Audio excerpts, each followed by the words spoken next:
Welcome to the channel. I am Simran Sahani. तो class 12th वाले सारे बच्चों, अभी तक तो तुम हो चुके होगे फुल कॉन्फिडेंट कि आने वाले तुम्हारे 100 में से 100 तो हो गया है ना पूरा यकीन। आज हम पढ़ने वाले हैं अपनी सारी पोम्स को इन वन शॉट। और क्या कर रहे हैं, पोएम्स के सारे इंपॉर्टेंट क्वेश्चन पढ़ने वाले हैं।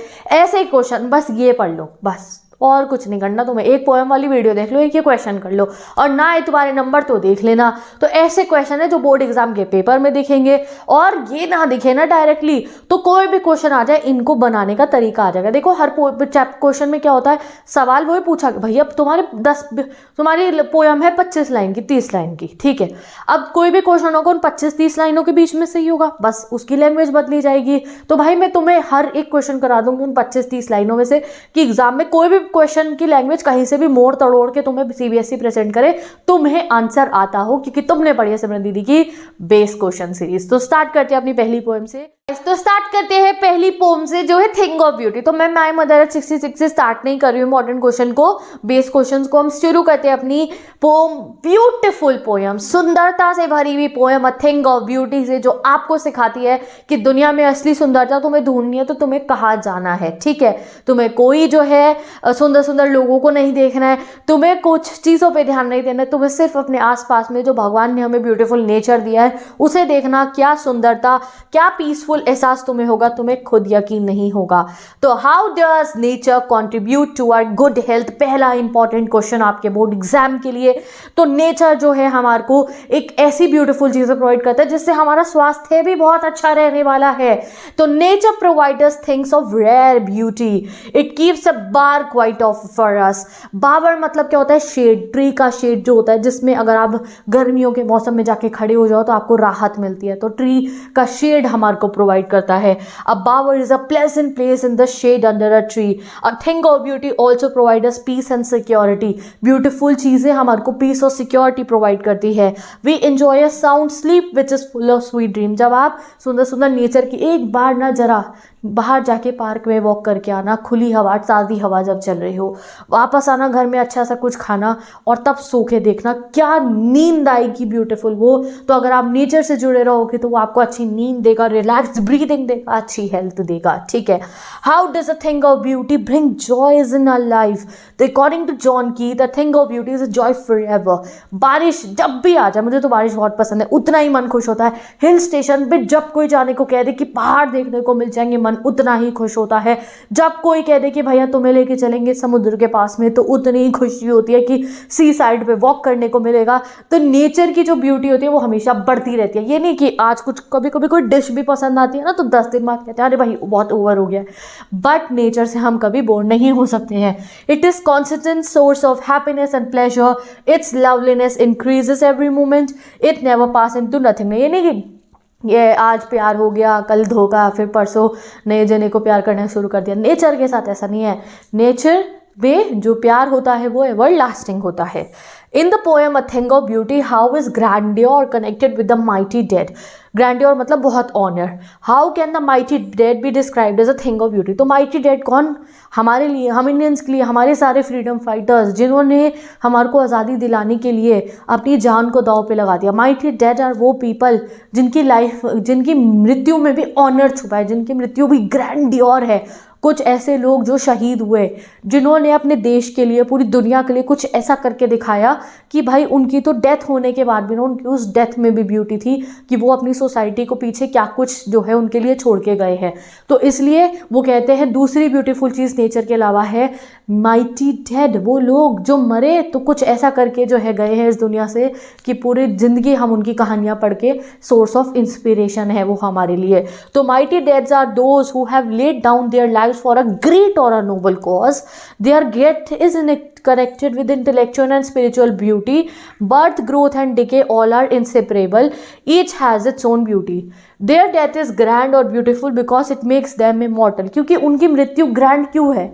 हमारे फ्रीडम फाइटर्स, हमारे सारे, अगर आप बात करो ऐसे लोग जिन्होंने लाइफ में कुछ ऐसा लोगों को देख कर गए हैं सोसाइटी को कि आज तक हम उन्हें याद करते हैं, तो they are not here in earth पे नहीं है हमारे साथ, बट वो इमॉर्टल है हमारी बातों में, हमारी स्टोरीज में, हमारे लेसन्स में है। तो इसलिए वो कहते हैं दूसरी ब्यूटी है डेथ में। किसकी डेथ में? नॉर्मल इंसान की नहीं, माइटी डेड में, जो दुनिया के लिए कुछ करके गए हैं उनकी डेथ में ब्यूटी है। What is the theme of the poem a thing of beauty? The very first line contains the message जो जॉन कीट ने दिया है, that great romantic poet wants to convey. Keats was a worshipper of beauty, वो beauty यानी कि nature को worship करते थे।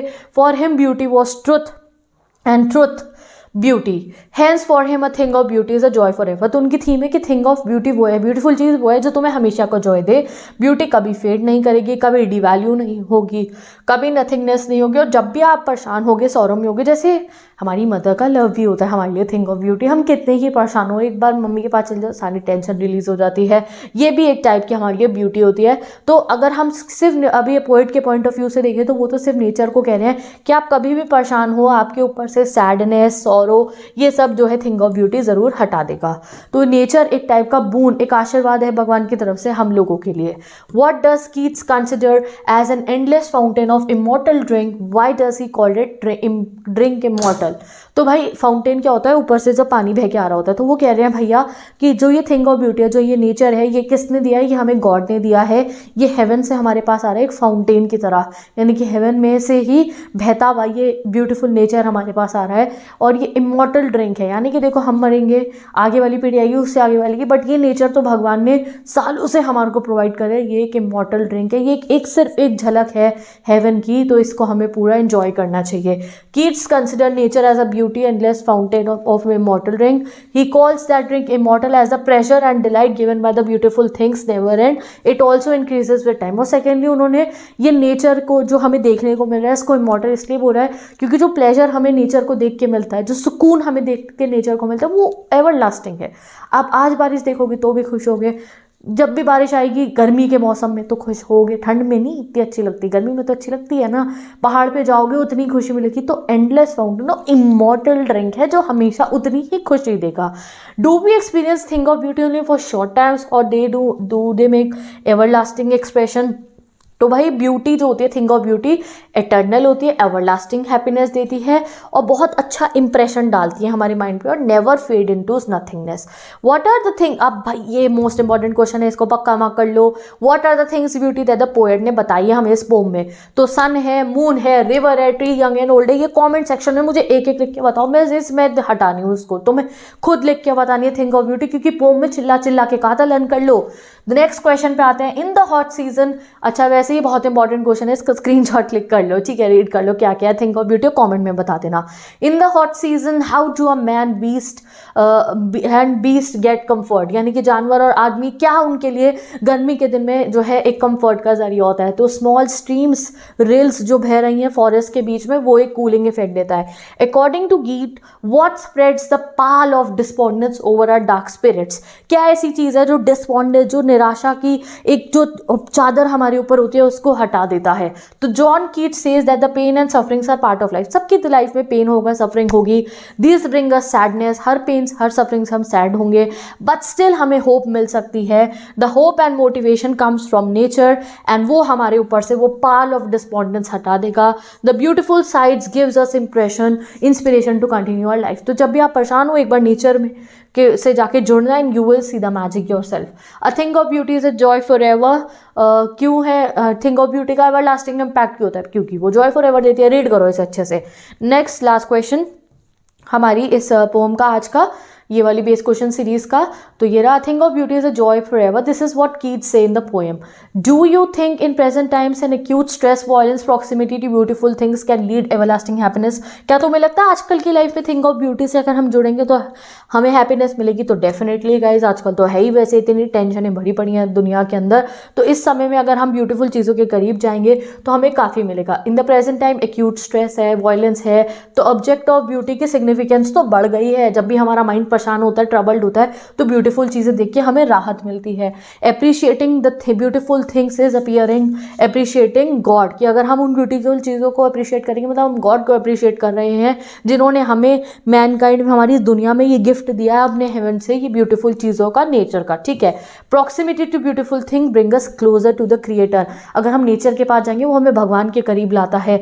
इन हुम लाइज द अल्टीमेट पावर, जिनके पास पूरी पावर है पूरी दुनिया को चलाने की, और जब हम उनके पास पास होंगे तो भाई सारी वॉर, टेंशन, वरी, एंजाइटीज तो खत्म हो ही जाएगी ना। तो जब आप नेचर के पास जाओगे, आप अपने क्रिएटर, आप भगवान के पास जा रहे हो, और जब भगवान के पास हो रहे हो तो किस बात की टेंशन, एंजाइटी, टेंशन तो सब रिलीज हो ही जाएगी। Therefore it is sure to bring everlasting happiness at all the times. तो जब भी परेशान हो, अभी एग्जाम में भी टेंशन होगी तो जाके नेचर में वॉक करना, या फिर नेचर के करीब जाना, साथ में क्रिएटर के बारे में, गॉड के बारे में सोचना, और जो है you will definitely get inspiration. सारा डर गायब हो जाएगा जब आप जो है भगवान के बारे में सोचोगे, और जो है फिर मज़े से पढ़ाई भी होने वाली है। ठीक है, तो विद दिस पढ़ते हैं अपनी अगली पोएम मदर 66। तो जल्दी बताओ माय मदर 66 की राइटर का नाम मुझे द कमेंट सेक्शन। ठीक है, Why are the young trees said to be sprinting? तो यहाँ से आएगा इंपॉर्टेंट क्वेश्चन, एग्जाम में ज़रूर लिख लो। ट्रीज को उन्होंने स्प्रिंटिंग क्यों कहा? तो जैसे उनको डर लगता है अपनी माता को देख के कि भाई ऐसा ना हो कि एक दिन ये जो है मुझे बहुत ऐसी लग रही है, तो बहुत बूढ़ी हो चुकी है, ये मुझे छोड़ के चली ना जाए, तो ये परेशान होती है। और जब परेशान होते हो तो आप सोचते हो खुद को डिस्ट्रैक्ट करो, तो ये खुद को डिस्ट्रैक्ट करने के लिए गाड़ी के शीशे से बाहर देखते हो। जैसे गाड़ी से बाहर देखते हो तो इन्हें दिखते हैं यंग ट्री स्प्रिंटिंग। स्प्रिंटिंग मतलब होता है दौड़ लगाना, भागना। तो जैसे कभी तुमने ट्रैवल करा होगा कार से, ट्रेन से, बस से, किसी से भी, तो तुम्हें दिखता है कि रास्ते में जाती हुई हर दूसरी चीज़ तुम्हें लगता है तुम्हारे साथ भाग रही है।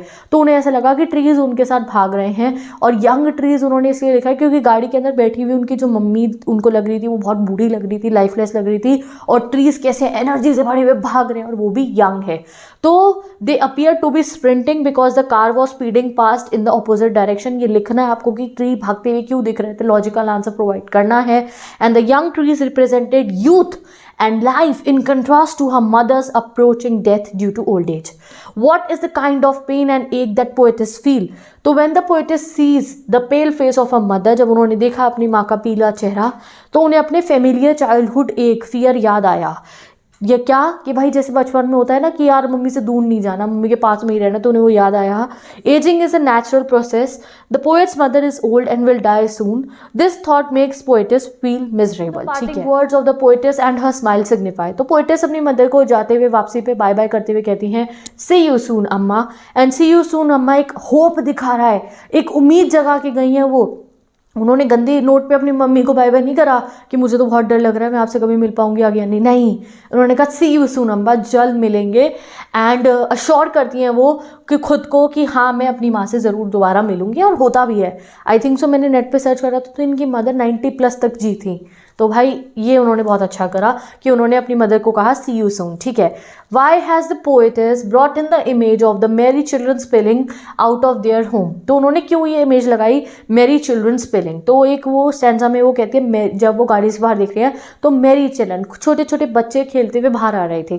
तो एक तरफ वो दिखा रही है अपना दुख, वो तो दुख थी, बच्चे उस समय बहुत खुश थे। दूसरी तरफ वो दिखा रही है उनकी माता जो बहुत बूढ़ी हो चुकी हैं, और वहीं छोटे छोटे यंग एज के बच्चे। तो ये लाइफ एंड डेथ के बीच का कॉन्ट्रास्ट दिखा रही है, young age and old age के बीच का कंट्रास्ट दिखा रही है।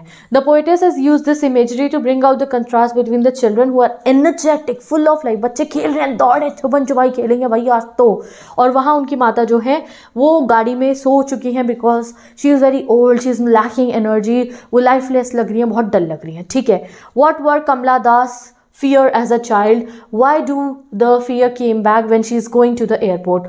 So during her childhood, Kamala Das was insecure about losing her mother, just as all young children often are. हम सभी को कहीं ना कहीं ऐसा कुछ डर लगता है। The same old feelings came back to haunt her when she sees her mother's pale and lifeless face. तो जैसे वो अपनी माँ को दोबारा pale and lifeless देखते हो तो वो डर वापस आता है।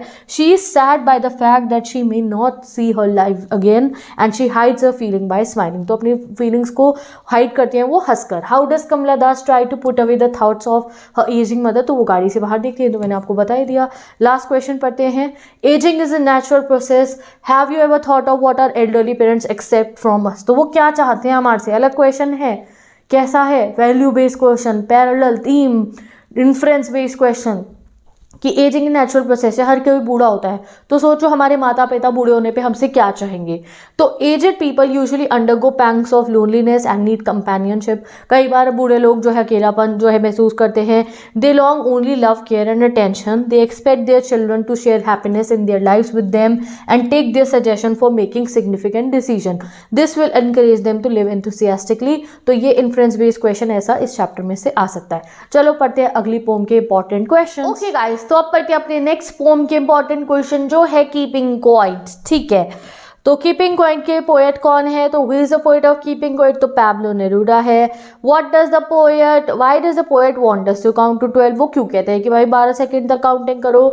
The poet want us to count to 12 and keep quiet so that we can get time to introspect and realise our faults. तो उन्होंने पोएम लिखी कि भाई 12 सेकंड तक चुप रहो, काउंट करो, जिससे कि वो 12 सेकंड में हम अपनी लाइफ में हो रही गलतियों को, अपनी लाइफ में हो रही जो भी चीज़ें हैं वो हम कर रहे हैं उसे इंट्रोस्पेक्ट करें। इंट्रोस्पेक्ट मतलब होता है आप खाली समय बैठ जाओ सोफे पे एक जगह पे और सोचो तुम अपनी लाइफ में क्या कर रहे हो, क्या कहाँ गलत जा रहे हो, कहाँ सही जा रहे हो। अपने आप को टाइम दो। हर समय ये नहीं पढ़ाई करना, टीवी देखना, मोबाइल चलाना, खाना, सो जाना, दोस्तों से बातें करना, अपने लिए मी टाइम। तो वो अपना दिमाग को जानने के लिए जो कहते हैं कि खुद को इंट्रोस्पेक्ट करो, जो गलतियां हैं अपनी मानो, ठीक है।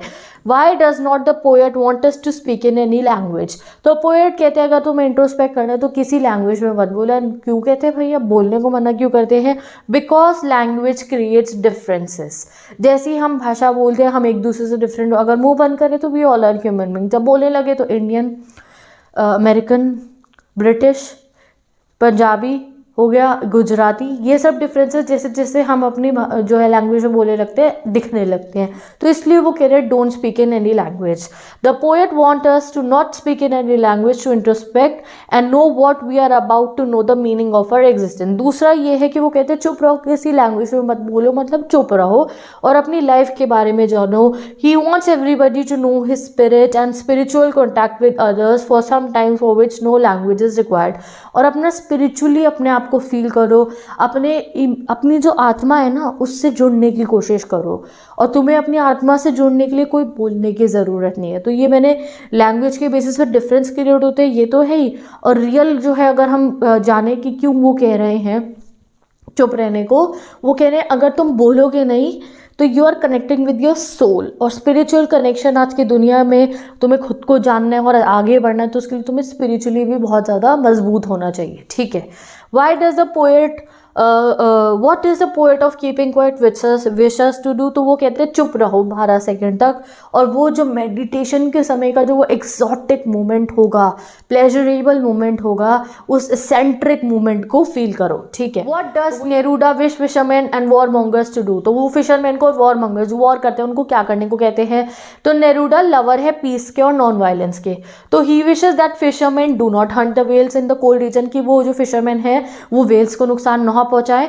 He also wishes that war mongers यानी कि जो वॉर करते हैं लोग, वायलेंस करते हैं, वो वॉर वूर छोड़ के अपने भाइयों के साथ जो है इकट्ठे अच्छे कपड़े पहन के, यानी कि वो जो है कपड़े शांति के प्रतीक वाले कपड़े पहने, एम्यूनिशन, गोली बारूद सब कुछ हटा के वो अपने भाइयों के साथ चले, ट्री के शेड में जाए, एक शांत जगह पे जाए और कुछ ना करें, यानी कि वॉर करना छोड़ दे। How can suspension of activities help in making life better? कि कैसे आप कुछ भी करना छोड़ दो 12 सेकंड के लिए, उससे लाइफ कैसे अच्छी होगी? वैसे तो life is all about doing everything, कि आप अपनी लाइफ में हार्ड वर्क करो, सक्सीड करो, ये है लाइफ। अब ये कह रहे हैं कुछ मत करो, तो वो कैसे लाइफ के लिए अच्छा हो सकता है? तो the suspension of activities will give people to time to introspect. भाई मेंटल फिजिकल हेल्थ भी तो कुछ होती है। मेंटली अगर आप खुश नहीं होगे, आप कितना कमा लो, कितना ही कुछ कर लो, कितना ही आगे बढ़ लो, मेंटली अगर बहुत परेशान हो गए तो आजकल कितने लोग डिप्रेशन में चले जाते हैं। तो इन्होंने पोएम लिख के कहा है कि ठीक है लाइफ में सब करो, मेहनत करो, पैसे कमाओ, do everything you want to do, but कुछ समय अपनी लाइफ में इंट्रोस्पेक्ट करके मेडिटेट करना, जिससे तुम अपनी लाइफ को रियलाइज कर पाओ, गलतियों को अपनी, और अच्छे से और जी पाओ। तो the suspension of activity will give people time to introspect and analyse their action. This will help them in solving their problem and conflict. They will develop a new understanding and helps will men their destructive way. कोई गलत कर्म कर रहे होगे तो वो जब अपने आप को समझोगे ना, अकेले कमरे में बैठ के 12 सेकंड चुप रह के, तो समझ जाओगे। What is meant by green wars in the poem? तो green war is meant by wars against environment, जो एनवायरमेंट को इतना हम नुकसान पहुंचा रहे हैं। What does the poet mean to achieve by counting up to 12? तो वो चाहते हैं कि हम पीस अचीव करें। Which exotic movement poet refer to? तो वो क्वाइट मूवमेंट जिसमें हम इंट्रोस्पेक्ट कर रहे हैं उसको वो एग्जॉटिक कह रहे हैं। How will keeping quiet protect our environment? तो keeping quiet refers to stopping all activities for a movement and introspect. This will help us to analyse kind of deeds we are doing for our selfish purpose but which harm nature. कि जब हम चुप रह के गलतियां पहचानेंगे तो हमें पता है हम कितनी गलती करें, इतनी ग्लोबल वार्मिंग करें, इतने अपने अर्थ को नुकसान पहुंचा रहे हैं, और जब हम समझ जाएंगे तो उससे हम नुकसान पहुंचाना बंद कर देंगे, तो उससे हमारा अर्थ को बहुत फायदा होगा। How can one be all together in sudden strangeness, हम लोग सडन स्ट्रेंजनेस पे कैसे आ सकते हैं? अगर पूरी दुनिया के सब लोग 12 सेकंड को मेडिटेट करके इंट्रोस्पेक्ट करेंगे तो all of us will enjoy that sudden strangeness, जिसमें कोई कुछ नहीं कर रहा होगा, कोई कुछ कह नहीं रहा होगा, ठीक है। What is Pablo Neruda's opinion on different kind of wars, ठीक है। तो वो कहते हैं कि भैया ये जो वॉर्स हैं ये बिल्कुल स्टॉप हो जाने चाहिए। ग्रीन वॉर जो एनवायरनमेंट के अगेंस्ट है, वॉर जो पॉइजनस गैसों से हो रहे हैं, फायर से हो रहे हैं, हर टाइप के वॉर्स को ख़त्म हो जाना चाहिए और लोगों को अच्छे कपड़े, साफ कपड़े पहन के पीसफुली जो है अपनी लाइफ को जो है जीना चाहिए, वॉर वूर नहीं करने चाहिए। What does the earth teaches us, ये इंपॉर्टेंट क्वेश्चन है चैप्टर में से। अर्थ हमें क्या सिखाता है? तो earth teaches us how life spring from dead, it further teaches us to realise life under stillness, यानी कि जैसे मैंने आपको पोएम में बताया था कि अर्थ भी ऐसे ही करता है, विंटर में सब स्टिल हो जाता है, विंटर में अर्थ चुप हो जाता है और वहीं पे स्प्रिंग में आते ही दोबारा अर्थ में लाइफ आ जाती है, नए पत्ते आते हैं। नवंबर में पत्ते झड़ते हैं, पतझड़ में दोबारा विंटर में स्टिल हो जाता है, फिर दोबारा नई लाइफ आती है। तो एक समय होता है कि आप चुप रह के, शांत रह के खुद को समझो। तो ये वो कहना चाह रहे हैं। What is the significance of keeping quiet? तो keeping quiet means that we should avoid all those activity which hurt the nature. तो कहीं ना कहीं वो कीपिंग क्वाइट से ये भी कह रहे हैं कि वो एक्टिविटी जो नेचर को और खुद को हर्ट करिए उसे स्टॉप करो, ठीक है। चलो अब ये मोस्ट इंपॉर्टेंट ये है, इसमें ये वाला 18th क्वेश्चन बहुत अच्छे से पढ़ोगे। Does the poet advocate total inactivity and death by suggesting being quite? क्या वो कह रहे हैं कि भाई 12 सेकंड तक चुप होने को दे रहे हैं कि इसका मतलब ये हुआ सब कुछ करना छोड़ दो भाई, मर जाओ, त्याग दो दुनिया को? क्या वो ऐसा कुछ कह रहे हैं? नहीं। No, the poet does not advocate death or total inactivity, he wants no truck with death. वो खुद कहते हैं मैं डेथ को नहीं कह रहा हूँ कि कुछ मत करो, अपनी लाइफ का पर्पस ही छोड़ दो, नहीं। In fact he wants one to live life fully and bold. लोग जो है अपनी लाइफ जियो और फुली बोल्ड होकर बहुत ही खुशी से अपनी लाइफ जियो। जब 12 सेकंड को चुप रह के इंट्रोस्पेक्ट करके अपनी गलतियां पहचानोगे तो लाइफ का जीने का मजा और ज्यादा आ जाएगा, ठीक है। तो by advocating quietness he want mixing of physical and spiritual aspect of life, ठीक है। तो विद दिस ये इंपॉर्टेंट क्वेश्चन कंप्लीट हो चुके हैं। अब हम पढ़ते हैं नेक्स्ट पोएम के इंपॉर्टेंट क्वेश्चन। जेनिफर्स टाइगर के इंपॉर्टेंट क्वेश्चन, ये एग्जाम के लिए ना सबसे बेहतरीन पोएम है, भर भर के क्वेश्चन आते हैं हर साल इस पोएम में से। पढ़ते हैं। Describe the tigers created by aunt Jennifer. तो आंटी ने कैसे टाइगर बनाया था? तो भाई आंट जेनिफर्स टाइगर ऐसे थे जैसे बहुत ही सुंदर, बहुत चमकीले, बहुत फिरोशियस थे। तो the poet describes aunt Jennifer's tiger as bright topaz denizens of the forest. Bright topaz denizen मतलब पीले पीले चमकदार फॉरेस्ट में रहने वाले। दे आर फियरलेस, डरते नहीं हैं, फेरोशियस हैं। और ये शार्प कॉन्ट्रास्ट में उसके क्रिएटर के जो है आंट जेनिफर, जो नर्वस है और टिमिड है, और वहीं पे उनके जो टाइगर थे वो बिल्कुल भी ऐसे नहीं थे, ठीक है। चलो अगले क्वेश्चन को पढ़ते हैं हम। इंपॉर्टेंट क्वेश्चन शुरू हो रहे हैं यहाँ से। How do denizens and chivalric aid to our understanding of tigers attitude? Denizen मतलब होता है रहने वाला, जो कोई इंसान कहीं पे रह रहा हो उसका हक उस जगह पे।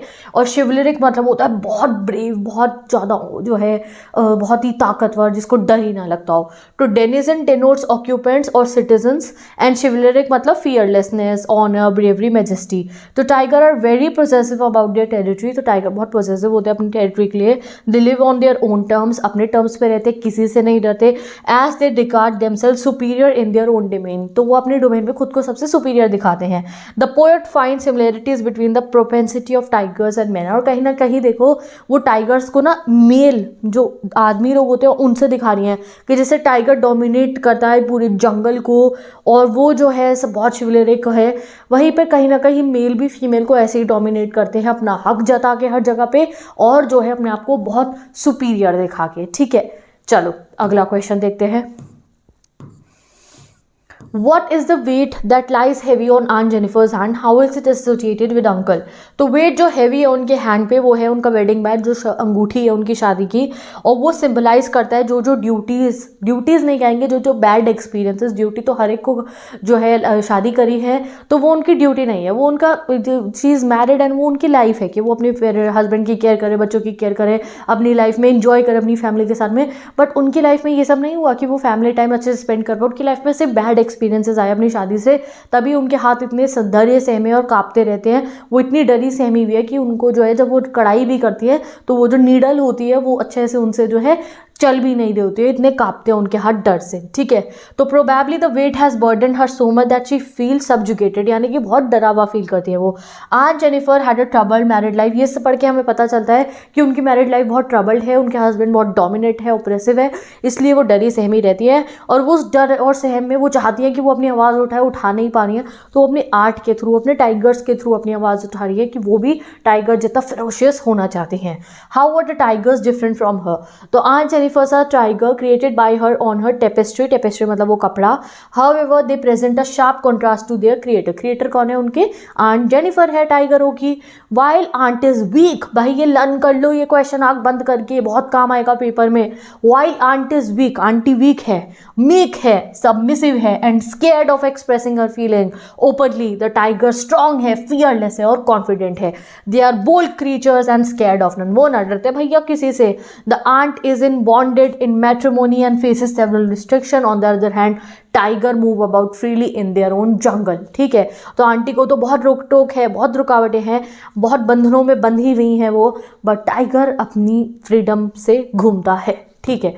चलो अगला क्वेश्चन पढ़ते हैं। Aunt Jennifer chose to embroidery tiger on the panel because for her tigers, अच्छा ये क्वेश्चन रह गया इसका कि वो टाइगर ही क्यों चूज़ करती है, तो चलो इसका आंसर पढ़ लो कि वो टाइगर ही इसलिए चूज़ करती हैं क्योंकि टाइगर सिंबल होता है ब्रेवरी का, फियरलेसनेस का, स्ट्रेंथ का। तो these creatures are not afraid of the man around him, तो टाइगर को जब हंट करने शिकारी जाते हैं टाइगर उससे भी नहीं डरता। तो her embroidering tiger is perhaps an expression of her own bitterness and anger against the male dominance. तो टाइगर बनाने का उनका सेंस ये है कि वो भी ऐसे ही टाइगर की तरह लड़ना चाहती हैं हर मेल डोमिनेंट से, ठीक है। What do the symbol tiger, finger, ring stands for in the poem Aunt Jennifer? तो टाइगर सिंबल है ब्रेवरी के, करेज के, एंड ऑल्सो आंटी का डिज़ायर कि वो भी फ्रीडम फील करे टाइगर्स की तरह। फिंगर्स है सिम्बॉलिक उनकी नर्वसनेस की, और रिंग सिम्बलाइज करता है बाइंडिंग मैरिज कि जो मैरिज के बाद उनकी लाइफ पे जो रुक टोक रुकावटें आई है, फ्रीडम उनका जो छिना है और जो बैड एक्सपीरियंस आए हैं।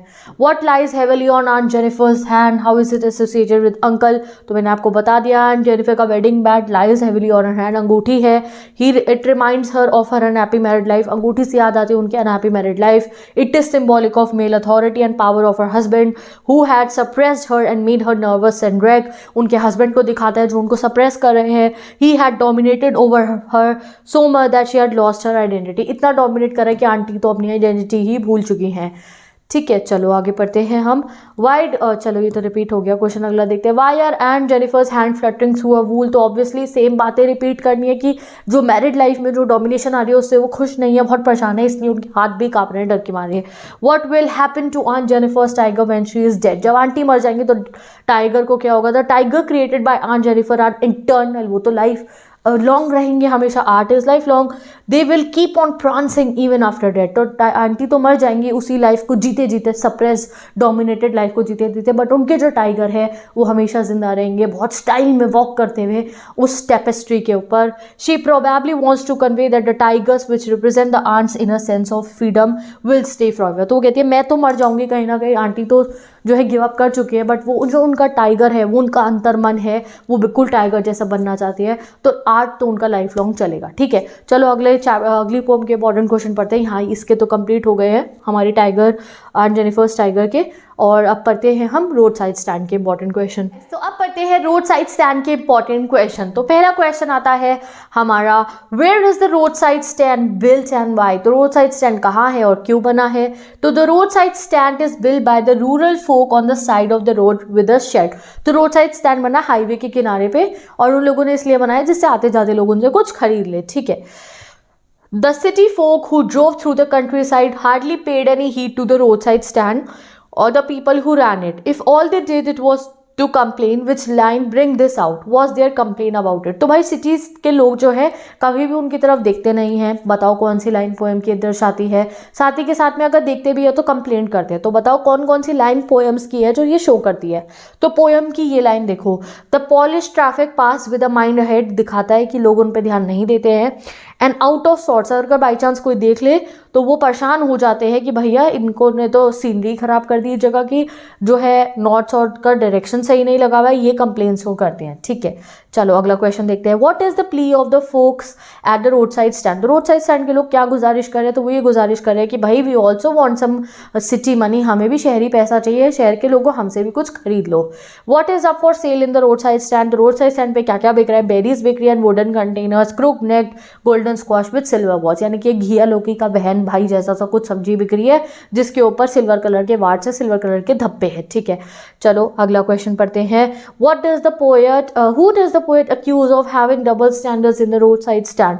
तो पोएम जो पोएट है रॉबर्ट फ्रॉस्ट ब्लेम करे गवर्नमेंट को, पॉलिटिशियंस को, जो डबल स्टैंडर्ड्स रखते हैं, जो जाके वादे करते हैं रोड साइड स्टैंड के लोगों को, वो जो है इलेक्शन के समय पे कि तुम्हें इतने बढ़िया से विलेज में रख देंगे, वहाँ सिनेमा हॉल होगा, ये होगा वो होगा, वहाँ अपनी लाइफ को एंजॉय करना, तुम्हें कुछ नहीं करना पड़ेगा.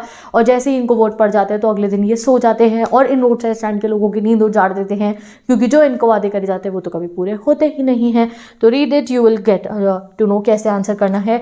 What are the empty promises made to the country people. The people in power use the media to assure the country folks that they would be soon pulled out of their poverty. तो वो media में चलवाते हैं कि इनकी मदद होगी, poverty से बाहर आएंगे. सच प्रोमिसेस, इतने बड़े बड़े प्रोमिसेस जो ये करते हैं, ये सब झूठे साबित होते हैं. Study next question. What is childish longing that poet refers to, why is it in vain. तो वो पोएम में कहते हैं एक चाइल्डिश लॉन्गिंग, बच्चों की, जैसे बच्चे जो एक दूसरे एकदम से डिमांडें करते रहते हैं ना, एक बच्चों की डिमांड चल रही है पोएम में और वो बेकार है, करने का फायदा नहीं है. तो चाइल्डिश लॉन्गिंग वो पुअर फार्मर्स की डिजायर है कि लोग उनसे आके कुछ खरीद ले, बट वो बेकार है, वो कितना चाहे कोई, हम लोग इतने बदतमीज है, इतने सेल्फिश है, हम नहीं खरीदते. What is meant by out of sorts. Why do people in cars feel out of sort. तो out of sorts mean to feel unhappy और अनॉयड. आउट ऑफ, एकदम से आप अनॉय हो जाओ, परेशान हो जाओ, उसे आउट ऑफ सॉर्ट कहते हैं. और जैसे ही ये सेल्फिश लोग जो अपनी गाड़ियां चमकती हुई लेके जा रहे होते हैं रोड साइड स्टैंड के पास से, तो वो रोड साइड स्टैंड पे अगर एक नज़र भर के देख ले तो वो आउट ऑफ सॉर्ट हो जाते हैं, यानी कि वो अनॉय हो जाते हैं कि अरे क्या बेकार सा स्टैंड खोल के सारी सीनरी खराब कर दी, क्या बेकार बेकार से डायरेक्शन के साइन लगा रखे हैं उल्टे सीधे, इन्हें इतना भी नहीं पता, ऐसे वो लोग बोलते हैं. ठीक है. व्हाट, और इनकी सब्जियां कितनी बेकार है, ऐसे बोलते हैं. ठीक है. What will be great relief to the poet. How can the problem of the rural people be solve. तो वो कहते हैं ग्रेट रिलीफ ये होगी कि इन लोगों को एक बारी में मार दिया जाए, इनकी ऐसी जिंदगी जीने से अच्छा तो डेथ इनके लिए अच्छा है. The poet wants an immediate end of their suffering, कि इन्हें तो एक बारी में मार ही दो, ऐसा वो एक बारी को गुस्से में बोलते हैं. State the reasons for with the cars from the city halt at roadside stand. आप रीजंस बताओ जिसमें कभी कभी जो है जो सिटी के लोग रोड साइड स्टैंड के बाहर गाड़ी रोक देते हैं. तो हाँ, कभी कभी रोक देते हैं रास्ता पूछने के लिए, गाड़ी मोड़ने के लिए, ठीक है, यू टर्न लेने के लिए, या पूछने के लिए अरे भाई आगे तुम्हारे पास पेट्रोल तो नहीं है, तुम्हारे पास गैस तो नहीं है तुम्हारे पास, ऐसी ऐसी बातें पूछने के लिए. कोई कभी सब्जी के दाम नहीं पूछता. Explain past with the mind ahead. तो पास्ट विद माइंड अहेड कौन करता है भाई, सिटी के पीपल. माइंड अहेड मतलब अपनी धुन में आगे चले जाते, कभी रोड साइड स्टैंड से कुछ नहीं खरीदते हैं. Why do the owners of the shed feel a sense of outrage. क्यों जो है ओनर्स ऑफ द शेड कभी कभी गुस्से में आ जाते हैं. तो the owners of the shed यानी कि roadside stand feel a sense of outrage because the city folks are only critical, they don't understand their difficult situation and with it comes to spending money they go ahead with their held high without purchasing anything. कि भाई वैसे तो बहुत शिकायतें करते हैं, तुमने beauty खराब कर दी, साइन नहीं लगे हुए सही, बट कभी ये नहीं सोचते कि इनसे कुछ खरीद ले, इनके भी घर को खर्चा चलाना होता होगा. तो इसलिए कभी कभी रोड साइड स्टैंड के लोग भी गुस्सा हो जाते हैं. The hurt to the scenery wouldn't be my complaint, says Robert Frost. What is his real complaint? तो उनकी रियल कंप्लेंट क्या है कि वो जो सॉरो और सफरिंग जो सिटी के लोग जो है की वजह से ये रूरल फोक झेल रहे हैं कि भैया कुछ खरीद लो, उन्होंने स्टैंड लगाया है तो. The distasteful painted and wrongly turn sign board do not bother him. कि वो जो बेकार सा स्टैंड का पेंट है, साइन बोर्ड उनको बॉर्डर नहीं करते हैं. He is more worried about the pitiable condition of the poor people who are longing for city money. वो तो उनके लिए परेशान है कि भाई ये लोग कुछ कमाई कर लें अच्छे से. What is the news being spread around. तो एक न्यूज़ चल रही थी कि उनको जो है से बहुत पैसा वैसा दिया जाएगा, अच्छे खासे से विलेज में सेटल कर दिया जाएगा और उनकी सारी प्रॉब्लम सॉल्व कर दी जाएगी. ये न्यूज़ जो है चल रही है. Who will soothe the rural people out of their wits. कौन रूरल लोगों को पागल बना देंगे. तो ग्रीडी गुड डूअर्स यानी कि वो पॉलिटिशियन जो अपने वोट मांगने के लिए उनको बहकाने आए हैं, वो उनका पागल बनाएंगे और अल्टीमेटली उनको जो है कोई बेनिफिट नहीं देने वाले हैं. Does the poet reach a conclusive solution for the issue at hand. यानी कि क्या उन्हें सॉल्यूशन मिलता है कि भाई जो रोड साइड स्टैंड लोगों की प्रॉब्लम है कि उनसे कोई कुछ खरीद नहीं रहा, तो थ्रू आउट द पोएम उन्हें कोई इशू नहीं मिलता. इनफैक्ट वो ये भी सोचते हैं कि इन लोगों को एक बारी में मार दिया जाए। वो इतना परेशान हो जाते हैं कि इनको तो एक स्ट्रोक में मार दो, कोई एक ऐसा कुछ कुछ तैयारी करके। बट देन वो थोड़ा बहुत सोचते हैं और एट द एंड पोएम लिख के अपने रीडर से गुजारिश करते हैं कि आप लोग कभी अगर कहीं जाओ हाईवे पे और रोड साइड स्टैंड हो तो उससे ज़रूर कुछ खरीदना। ये पोएम कंप्लीट होती है। अब पढ़ते अब जो है विद दिस हमारी सारी की सारी पोएम्स के मोस्ट इंपॉर्टेंट क्वेश्चन कंप्लीट हो चुके हैं। पोएम की जो मैं separate important question video upload करूंगी उसको भी ज़रूर देखना, क्योंकि मैं उसमें तुम्हें राइटिंग स्टाइल अच्छे से समझाऊंगी। तो विद दिस मिलते हैं नेक्स्ट वीडियो में, जहाँ हम आगे इंग्लिश को ऐसे प्रिपेयर करते रहेंगे।